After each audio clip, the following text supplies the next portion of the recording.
women's prison, those ways that women find to hang on to their femininity are incredibly important.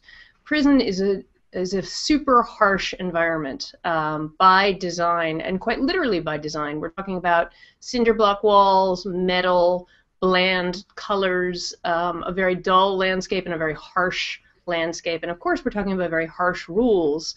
Also, because women are less than 10% of the prison population in this country, we're also talking about systems that are by and large designed for men.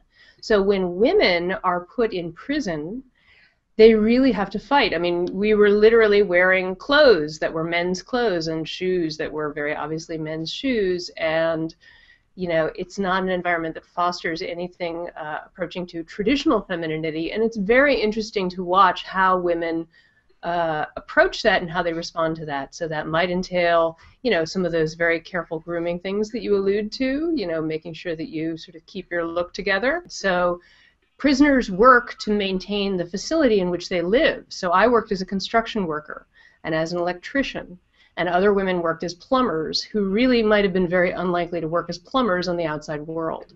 And so those things were really sort of fascinating to me to watch. Sometimes folks, you know, I attended a women's college when I was an undergraduate.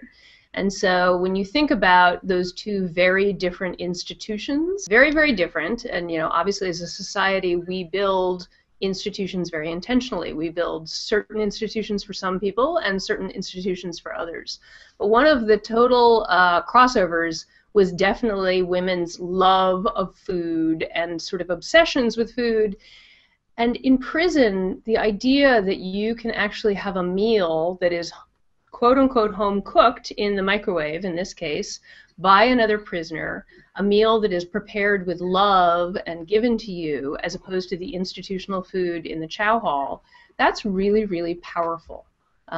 So the ways that women sort of cared for each other were fascinating and I think very unique.